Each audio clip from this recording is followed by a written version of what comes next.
Lineage channel में आपका स्वागत है। आज हम एक ऐसे व्यक्ति की कुंडली के बारे में बात करेंगे जिससे पिता काफ़ी परेशान है। यह जो व्यक्ति है अपने पिता की संपत्ति बर्बाद करता है, उनका पैसा बर्बाद करता है और इसकी कई खराब आदतें भी हैं। लेकिन इसके बावजूद भी इसके पास धन आता रहता है और पिता किसी न किसी बहाने इसको धन देता ही है। तो ऐसे कौन से योग हैं जिसके कारण इस व्यक्ति के पिता की मजबूरी है कि वो इसको धन देगा, और ऐसे कौन से योग हैं जिसके कारण यह व्यक्ति धन को बर्बाद करेगा। तो ये हम आज की कुंडली में देखने का प्रयास करेंगे। जैसा कि आप बोर्ड पर देख रहे हैं, ये मेष लग्न की कुंडली है। अगर कुंडली मेष लग्न की हो तो इस लगन की कुंडली के लिए जो भाव होते हैं वो भी 1, 2, 3 के हिसाब से ही आते हैं। पहला भाव होगा तो मेष, द्वितीय भाव होगा तो वृषभ राशि। तो इसीलिए इस कुंडली में जो भावों का प्रभाव और राशियों का प्रभाव काफी अधिक बढ़ जाता है। तो आप देख सकते हैं कि मंगल इनके प्रथम भाव यानी लग्न के स्वामी हैं और इनके चतुर्थ भाव में कर्क राशि में बैठे हैं और यहीं पर साथ में इनके जो धन भाव के स्वामी हैं वो शुक्र, वो भी बैठे हैं। तो यहां पर मंगल चतुर्थ भाव में नीच स्वभाव के हो जाते हैं और यहां पर शुक्र बैठे हो कर्क में मंगल के साथ, तो चूंकि इनकी एक धन की राशि तो है ही, इसके साथ सप्तम यानी तुला राशि के भी ये स्वामी बन जाएंगे। तो यानी इनकी पत्नी कैसी होगी? अगर पत्नी नहीं है तो ये क्या करेंगे? तो अभी इनकी पत्नी नहीं है और इनकी जो आदतें हैं वो दूसरों की पत्नियों में ताक झांक करने की हैं। ये औरतों के चक्कर में जेल भी गए, पैसा बर्बाद हुआ, इनका पिता इन्हें छुड़ा के लाया। इसके बाद अब जब ये योग इनका चतुर्थ भाव में हो गया तो क्या ये शिक्षा अच्छी कर पाएंगे? तो चूंकि जिसके मन में ये सब बातें आती हो तो वो शिक्षा अच्छी कैसे कर पाएगा? उसके लिए आप देखिए पंचम भाव। अब पंचम भाव में बुध हैं, 3 और 6 के स्वामी होते हैं। मेष लगन में जो बुध होते हैं वो तृतीय और षष्ठ यानी कि खराब भाव, अच्छे भाव तो नहीं कहे जाते हैं।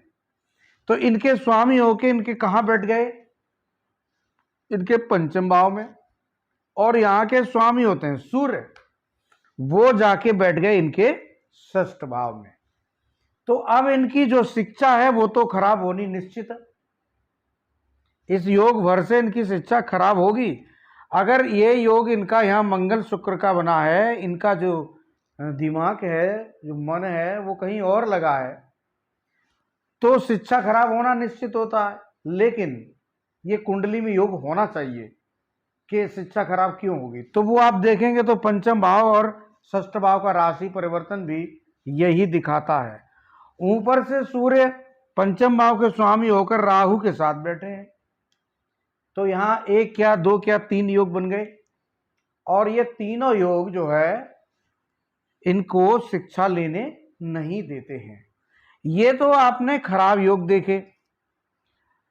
दूसरा, इनकी कुंडली में एक, जैसे कि हम बात करते हैं पद्म योग की, जैसा कि मैंने बताया है आप लोगों को कि द्वादश भाव का स्वामी और भाग्य भाव का स्वामी अगर कोई ग्रह एक ही ग्रह है, ये ज़्यादातर बुध और गुरु में ही बनता है, और गुरु अगर या बुध आपके भाग्य भाव में बैठा है तो ये पदम योग होता है।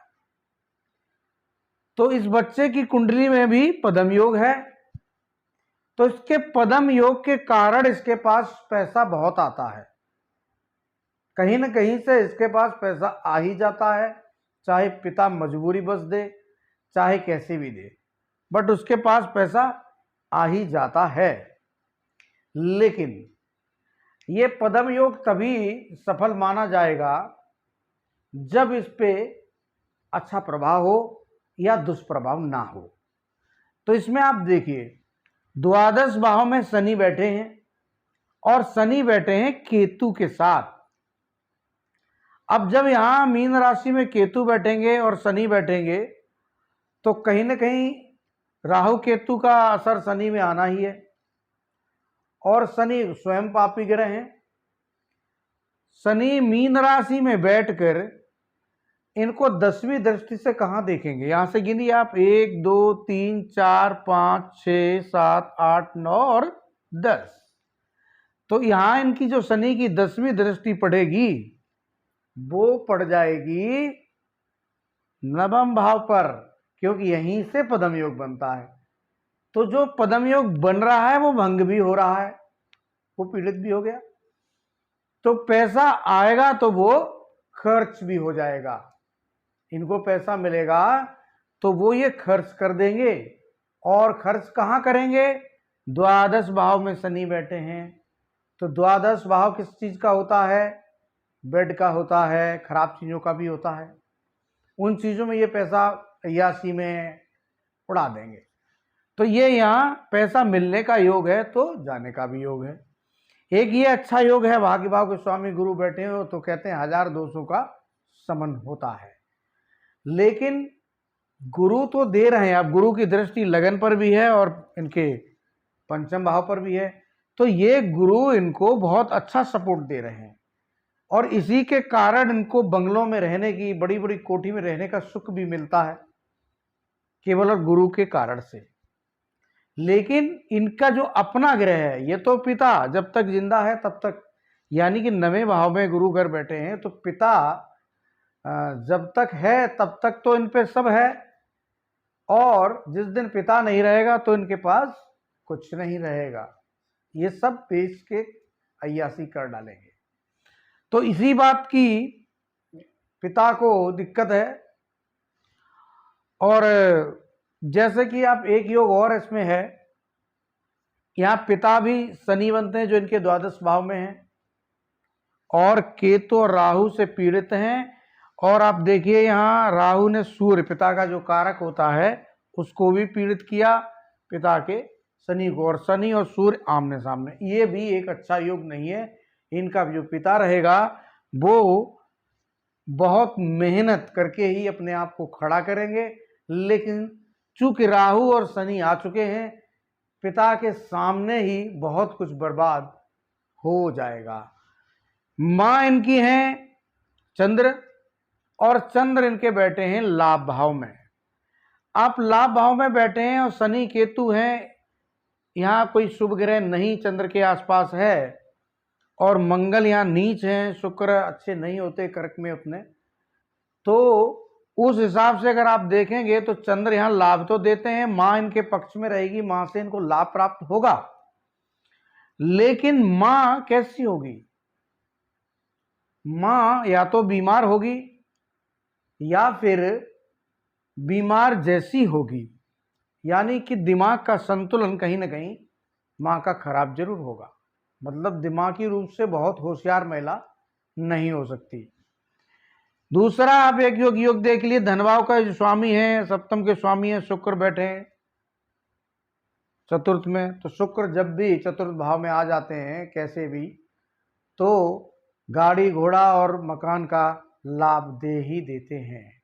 तो इस कुंडली में आपने जाना कि गुरु और शुक्र तो एक अच्छा फल दे रहे हैं, लेकिन जातक का स्वयं का स्वामी मंगल नीच राशि में होने से और यहाँ का स्वामी चंद्र केंद्रुम दोष में आ जाने से, लाभ भाव में आ जाने से कुछ फाउंडेशन लाभ देने की हैं तो ये स्वयं ही अपना सब कुछ बर्बाद कर लेंगे। मतलब इसको बोलते हैं अपने पैर पे ही कुल्हाड़ी मारना। तो आपने कुंडली समझी। आप लोग चैनल को सब्सक्राइब करें, लाइक करें। धन्यवाद।